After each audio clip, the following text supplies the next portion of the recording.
नमस्ते। हमारे कहानी की एपिसोड 102 की प्रमो देखने के बाद सबके दिमाग में एक ही सवाल होगा, आखिर फकरी साहब के पास इतने पैसे आए कहां? तो मैं हूं ना, मैं बताऊंगा। अच्छा, इस चैनल को सब्सक्राइब करें और साथ ही मौजूद बेल आइकन पर क्लिक करें। ड्रामा सीरियल हमारे कहानी के नेक्स्ट एपिसोड में आप देखेंगे एक फकरी साहब की माँ फिजा की दादी एकदम दबंग एंट्री करती है और सबकी ऐसी की तैसी कर देती है।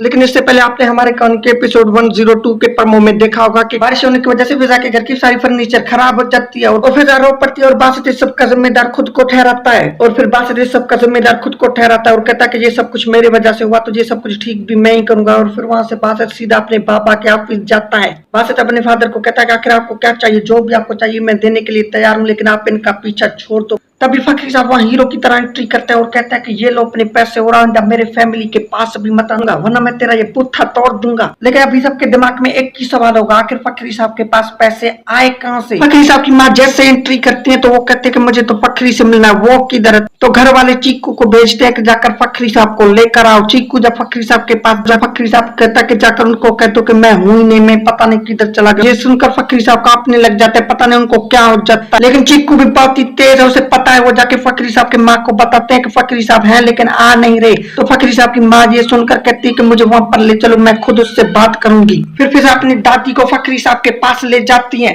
जब फकरी साहब की माँ वहां पहुंच जाती है तो एक गन निकाल लेती है और सीधा फकरी साहब पे तान देती है और कहती है कि मेरे जो पैसे तुम्हारे पास है वो किधर है? मैं 3 तक गिनूंगी, वो पैसे निकाल, वरना तू तो बेटा आज गया मेरे हाथ। और फकरी साहब डर जाते हैं और कहते हैं कि मुझे माफ कर दो, मैं आपके पैसे बहुत जल्दी लौटा दूंगा। लेकिन बाद में पता चलता है कि वो गन नहीं, वो तो एक लाइटर है। एवं फकरी साहब की जान निकाल दी थी इन लोगों ने। तो पता चला कि फकरी साहब के पास आखिर पैसे आए कहां से। ये थी हमारी कहानी की नेक्स्ट एपिसोड। मिलते हैं एक न्यू वीडियो के साथ।